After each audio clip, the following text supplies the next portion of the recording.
Oh man, we're reviewing some GEARGIA, or GEARGIA, or GEARGIA, or however the hell you want to pronounce it. GEARGIA. The GEARGIA deck is a deck that came out in around I think it was like Dino Rabbit format. No, it was like Macro Rabbit format. It came out originally, and I think it was the one with Excalibur and the thing and the other, yeah. Anyways, it comes out in that set, and when it first comes out, everybody thinks the deck is a shit. You have Armor, which is basically like a one-trick pony. You flip it, you add Accelerator, you make Giga at level 4, and then at the time, there was nothing good to fucking make, so you'd add Machina Gear Frame, I think, and then you'd go Machina Fortress. Machina Fortress is your win condition. Just that sentence alone already tells you how, bad that deck was. Basically, you flip Armor, you set Armor. You flip Armor, you set Armor. You flip, you set, you flip, you set, you flip, you set, fucking flip!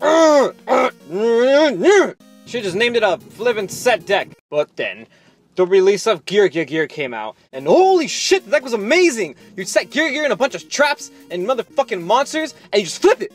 You flip it! And your opponent would cry!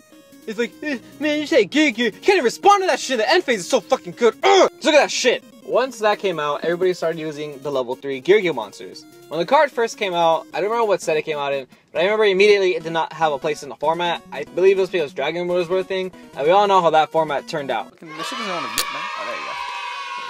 Yeah, that's all I need. But one of the biggest issues was that if you weren't going first, and obviously if you had bad luck, you did open GEARGIA, you had to rely on setting Armor first turn, or summoning Arsenal and getting Armor. Which isn't a bad play, because a 1900 defense is still a big butt to get around. But in which case, you still have to set a monster and set background. That's your whole turn. That's your whole first turn. You can't really do anything. So one of the biggest things that we used to say in my little group about GEARGIA is that if you weren't going first, you were going third. And that sounds pretty bad. Whether or not it won Nationals or what the fuck ever it didn't win Worlds, at a point in time, it's arguable that GEARGIA was the best deck. Now, why am I reviewing this deck if it hasn't done shit? Well, it's because of the newly released card GEARGIA, whatever the fuck you want to call this little guy. He's really good. He's a fucking Stratos. Stratos! Oh. Anyways, that's a whole nother story. With this card, it gives you the ability to not have to go third all the time.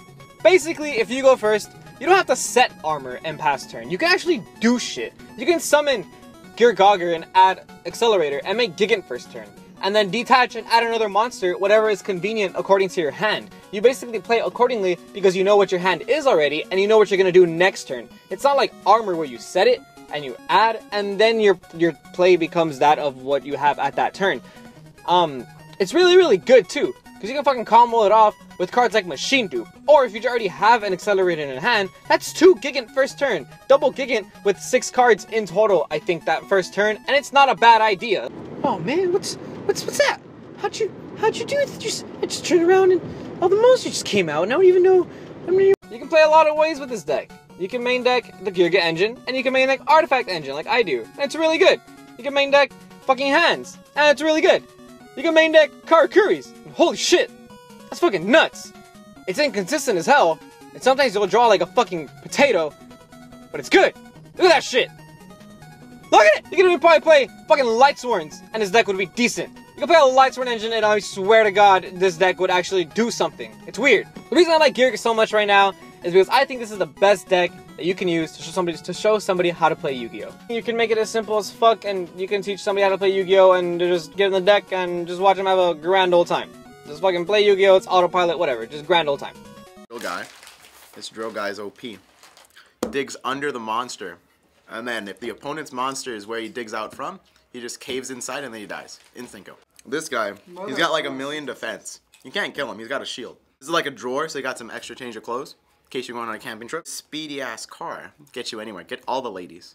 Oh, don't worry about gas. It drives on Yu-Gi-Oh! Power. Then you got like a sheet, so in case you're cold. Got a grave in case you want to film like a scary movie.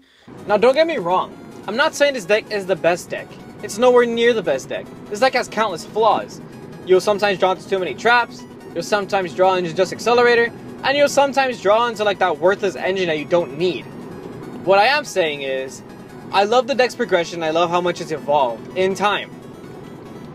It's really interesting to see how formats change And it's fun to look back at things and realize, wow, can't believe GEARGIA went from being a shitty-ass deck to being the best deck to being an okay deck. If you want to pick up the game, you want to show somebody how to play, I would suggest showing them GEARGIA. Preferably not the Machina Fortress version, because that still sucks dick.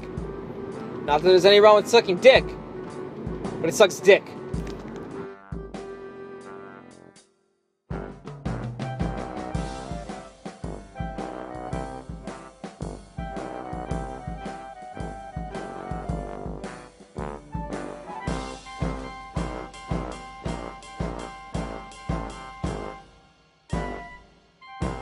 Hey. Hey, Daniel. What? Play that shit. Those are machines.